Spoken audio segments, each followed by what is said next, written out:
morning, everyone. My name is Christopher Doll. I'm a lecturer in sustainable development here at Kingston University. And this morning, I'd just like to talk to you a little bit about some research I've been involved with in the past in developing what's known as a co-benefits approach. Basically, when we think about environmental policies, very often they can be developed in isolation from other kinds of decision making. And if you think about really what government and local government are interested in doing, they're interested in promoting elements of local development, but they also have to be sensitive to local environmental concerns and increasingly global environmental concerns through addressing issues of climate change. And in doing so, we realize that the kind of policies that come up in these areas will have benefits in other sectors. For example, we think about cost savings as you can think about general cost savings, you can think about health benefits, also benefits in terms of biodiversity or what we're talking about here, air quality, CO2 emissions, and also health benefits. To give an example of co-benefits around reducing motorized transport, what we have are, of course, less congestion is one thing, and that may also promote more active travel, more people walking and cycling, and in turn that would promote greater health benefits to that sector of the population who engage in that. And of course, if there's less motorized transport, you'd have less CO2 emissions and less air pollution emissions. Of course, the reason why I started looking at this is because from the climate change perspective and linking that to air pollution, and there's a strong link between, of course, if you're combusting fuels, you're emitting carbon dioxide emissions, having carbon emissions, but also air pollution emissions. So climate and air pollution are strongly linked. But of course, the absence of a co-benefits analysis is kind of why we're sitting here today, because diesel was promoted as a lower carbon fuel, neglecting the increased levels of air pollution. And similarly, you don't want to get into a situation where you think about, okay, let's then address air pollution and neglect the carbon implications of that. This is I think it's a zip van that I just saw parked up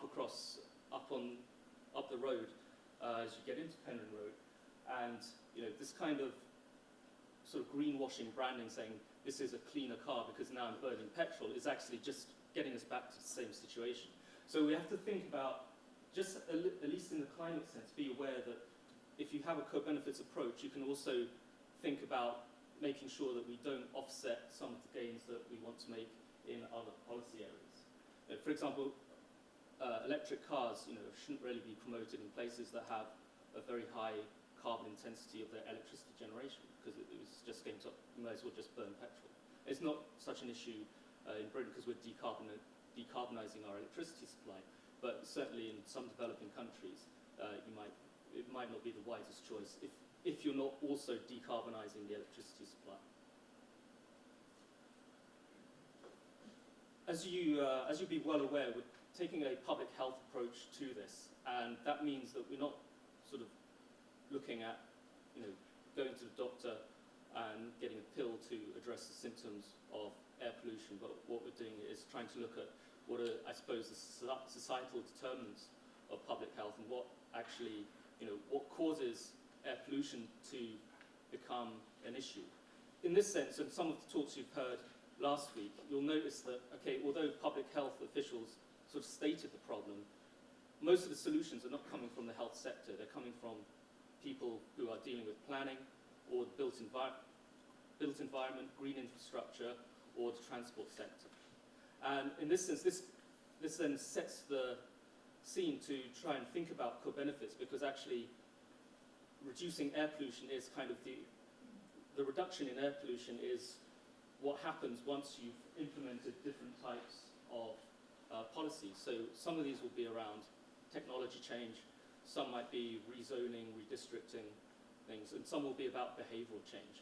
And when you think about things in that perspective, then we understand that the solutions to air pollution are going to act through other sectors. So that in a sense gives us a forum, if you like, to think about how to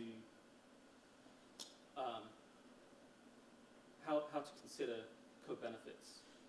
So as you're going through your deliberations today, what I suppose I'd like you to keep in mind is to think that this is, well, we're proposing it as a useful approach, not just to think about the extra benefits that might accrue, but also just as a check to make sure that you're not actually making other areas worse, particularly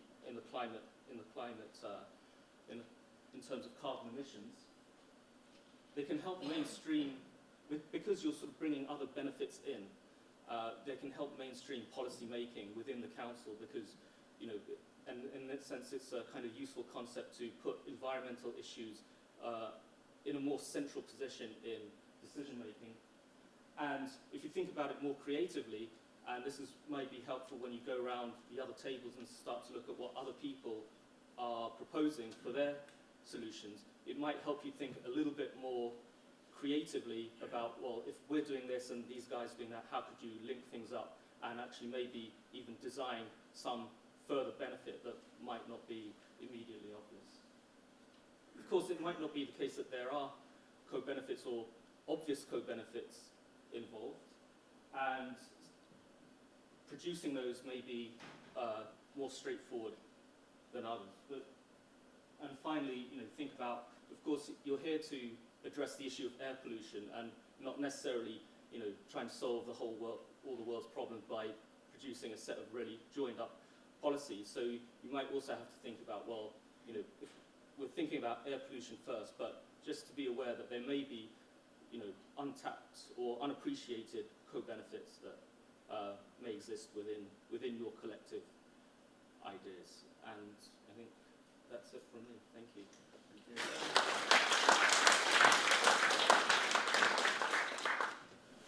So I'm really pleased to see you all still here. Yeah.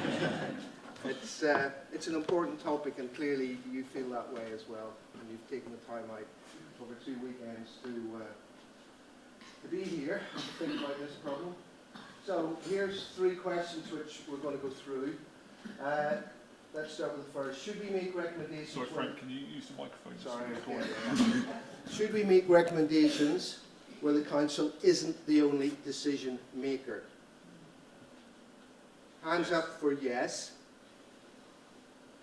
Thank you. So, you shouldn't be restricted by what you think the council can do or should do. If you think that there is an important way forward, then you've got to vote for that. You've got to speak out, because that's why you're here. You're making recommendations to the council. Should recommendations be quick wins or long term? What if our recommendations are too big? Stop all the traffic in Kingston. Change all the buses to electric. Cost absolute millions. Well, again, I think you should do both.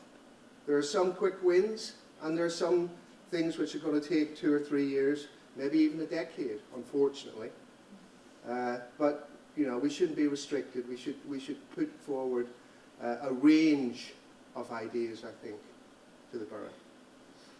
And then finally, what types of recommendations are likely to have the biggest impact? That's really what we're going for, isn't it? We want to really make a change. We want to make sure that this time that you've spent has been worthwhile.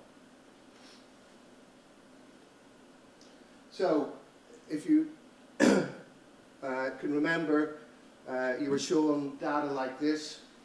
This is where the NOx sources are. 2/3 of it coming from road transport. So that's a big win if we do something about that. And then if you go over to this side, this is the parts of the road transport system where we get the biggest sources.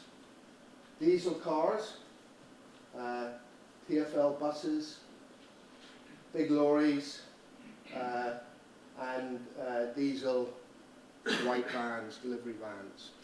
So again, if we can do something about those pieces of the pie, then that's a bigger win.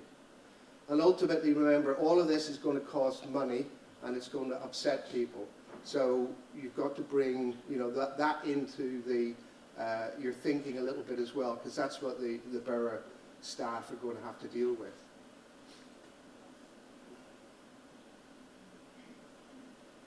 This is for particulates, PM10 here. On this side, PM2.5 on this side.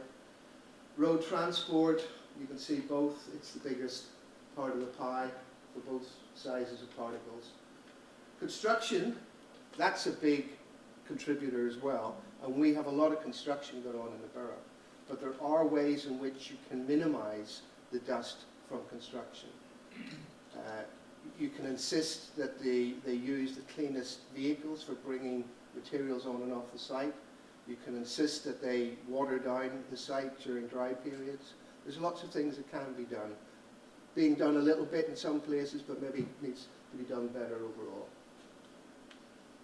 And then domestic biomass, that's the heating, use of solid fuels, open fires, unapproved wood burners, and even approved wood burners. They're all contributing to this biomass particulates. I think that might be it, but I'm going to press it one more time, yeah. So, that's a quick overview to help you move towards thinking about what your recommendations are going to be. Has anyone got any questions about any of the stuff I just said? Overall, do the NOxes have a worse impact than the particulates, or the other way around? You know, on things like cognitive issues, physical issues. Yeah. So the best evidence we have is for small particles, PM2.5. Really, really good evidence now that it affects nearly every organ in our body. The problem is we don't have as much research done on NOx and NO2 because that is not a problem in America. And most of the research started off in America, and Europe is just catching up.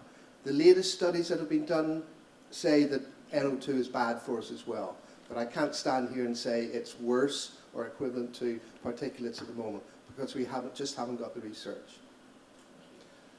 The other thing I could say is that the NO2 that we experience in Kingston and in other hotspots across London is an awful lot higher than where the WHO says it should be. So that's another reason to do something about it.